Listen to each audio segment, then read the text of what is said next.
good morning, everyone. Thanks for coming out this morning. So as Anshu said, I'm going to give an overview of the MAGPI survey, sort of current status and where we're looking at going in the next year.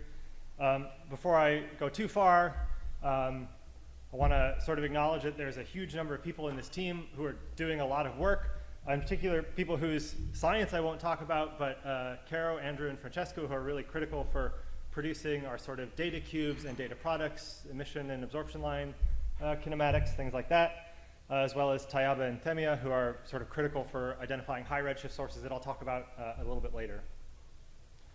Okay, so first, motivation. What is MAGPI? Why are we doing it? So we heard yesterday from a number of different surveys, geckos, Duvet, SAMI, about what we can do sort of at redshift 0.1 and below, looking at the sort of hundreds of parsec to kiloparsec scale properties of galaxies in the nearby universe. So really, where you can dive into detail, picking apart stellar kinematics, stellar populations, ages, dispersions, looking at sort of resolved properties of outflows, and doing sort of large-scale IFU demographics in samples like SAMI, right? So here's the one from DR3 for SAMI, looking at sort of local density and stellar mass, and the huge sort of variety of gas and stellar kinematics that you can measure, really understand what's going on at redshift 0.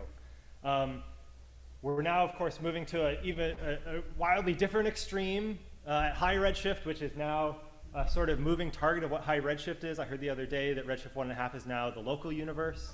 But you know, things like this. So this is from Sears, some of the early data from JWST, where I'm still working on calibrating what images look like at what redshift, but these are now redshift 4, 5, and 6 objects in JWST imaging, right? Where we start to see also a huge amount of detail, for these redshifts, where now we're sort of in an interesting spot of we have one bookend, right? That is moving ever higher, and redshift 0 that we can do in great detail, and what we really want is the bits in between too, right? And so this is sort of what MAGPI came out of. And really 3 key questions. So how does environment impact redistribution of angular momentum? So when we see things go from sort of disky or rotation-dominated systems to dispersion-dominated systems, what's governing that transformation? What can we say about the role of accretion or assembly history in sort of governing how galaxies are evolving over time? And how does star formation feedback transform the ISN during this process, both of changing kinematics as well as quenching and winding down star formation? And so when we sat down and thought about, we want to piece together on one side this high redshift picture that we're getting an ever clearer view of and the low redshift galaxies, this sort of pointed us towards wanting integral field spectroscopy like we get in the nearby universe, but at as higher redshift as we can and still sort of resolve things. And so this is a figure from Caro's paper about MAGPI survey, but MAGPI sits in this kind of intermediate regime where at the low redshift end you have surveys like MAGPI and SAMI that Manga and SAMI that are getting many, many galaxies, and not included on here, of course, are now things like geckos, which really pushes this resolution, which is the y-axis here, so relative to the size of galaxies, how many beams you sort of get across it, relative to look-back time, right? And so MAGPI sits in this regime where we're pushing to higher redshift. Well, depending on who you ask, redshift 0.3 doesn't sound very high, but it's still 4 billion years, right? So this is a useful time axis.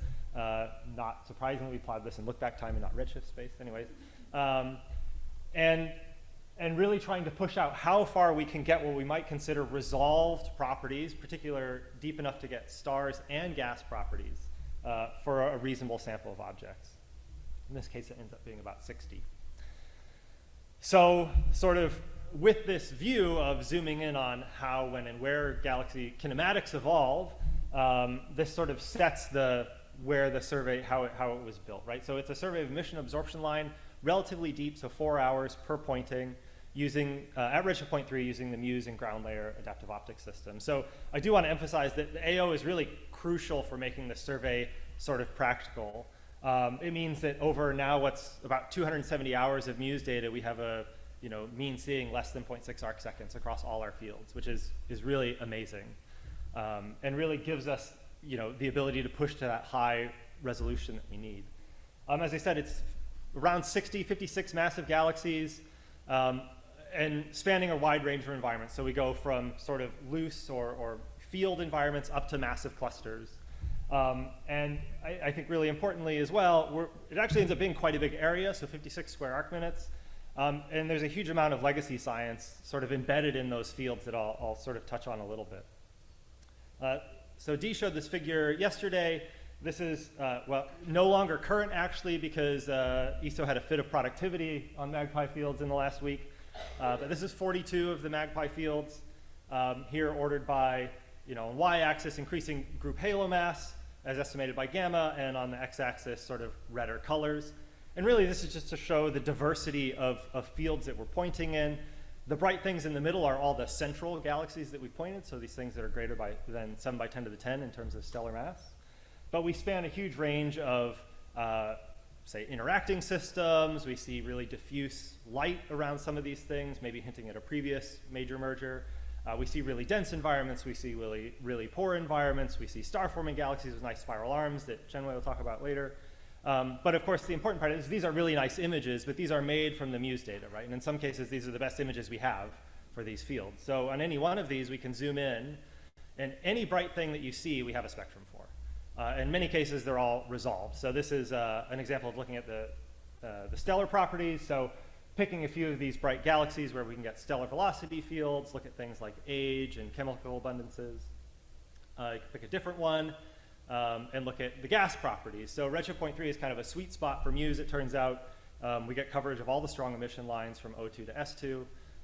And so you can do all your favorite strong line metallicity diagnostics, look at all kinematics, outflow signatures, things like that. And so this is the work that is sort of happening now.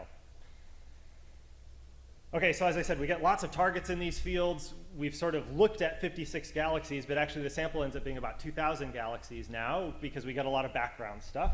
For anyone interested in the details, I'm not going to go through this exhaustively, but we get, we're spectroscopically complete down to around 22nd magnitude. We're photometrically complete down to a bit deeper than kids imaging.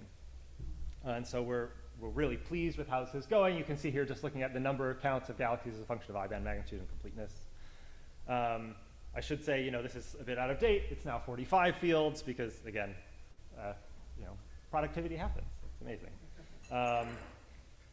So, I mentioned that there's a huge amount of background science can be done, and this is sort of showing that. So these dotted lines show what we targeted, right? Redshift 0.25 to 0.4 or so. Just by virtue of MUSE being a fantastic light bucket, we get a bunch of other stuff too. So this is looking at the redshift distribution out to redshift 1.5. We go out to redshift 6 with Lyman alpha emitters.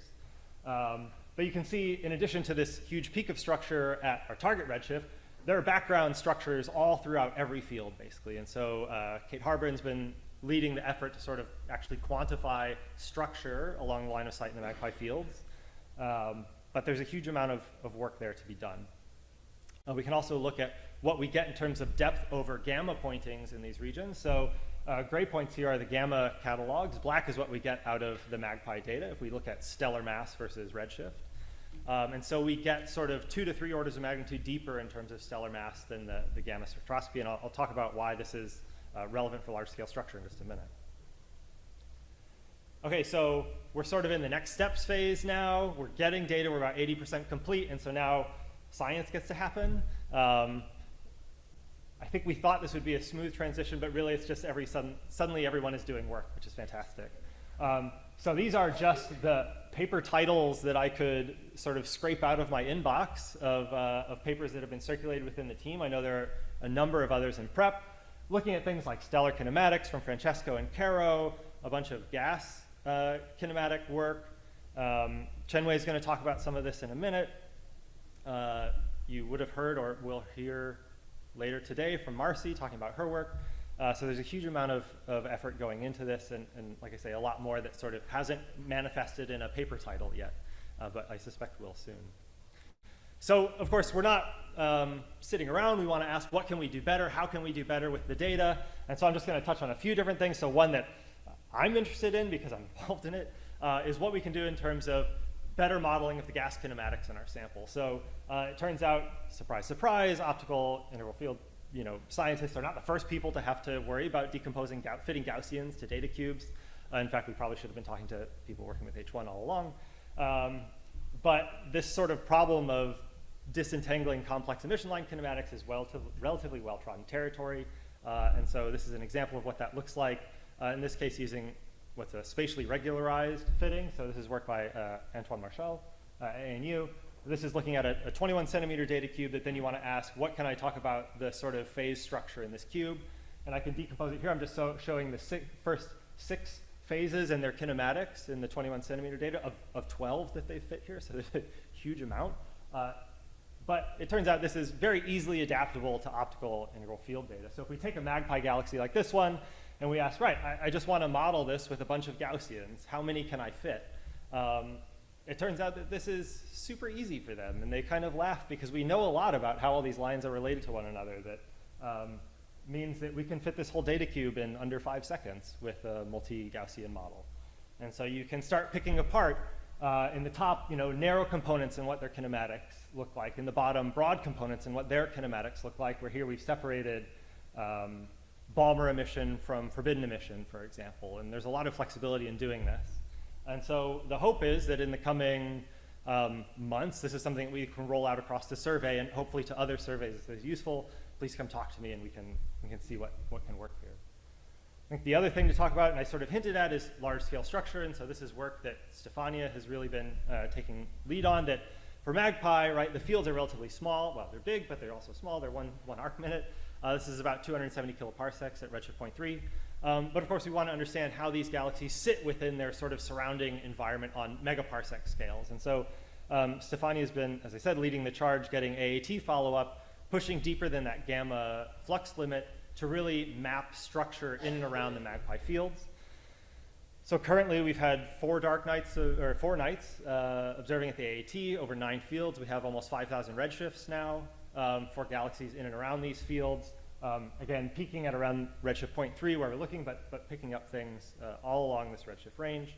And not to talk in too much detail about this, but if you saw Stefania's talk yesterday, you would have gotten a sense that really what we want to do is sort of reconstruct this large-scale structure in the MAGPI fields down to this depth that we're reaching to be able to look at things like, okay, now we can redo this experiment of looking at angular momentum in galaxies and how it relates to their position relative to nodes or filaments, and really tease this apart in a true connection to what we can do at low redshift.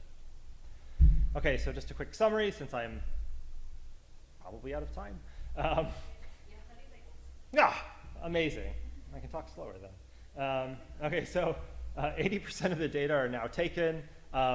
We hope that science observations will complete this year, but this is the 3rd year in a row I would have said that. So we're 4 years into our 1-year allocation. So I'm talking, and there will be other people talking later, but of course there's a huge team who's producing all of the value-added projects that I've sort of flashed up, and you'll hear more about later. And so a lot of the credit should go to them. And just to point out, as Luca did as well, that Data Central plays a really important role in making these data available to people on our team and eventually to the community, so hosting these things in an easy-to-access way. I didn't really talk about, but we're preparing for the first public data release this year for both the theory survey that Kate will talk about and the observational data. And there's always room for more. So we are a very open survey. Talk to any of the PIs or email us on our PI mailing list. And let's see if we can fit your science into the survey. I'll stop there.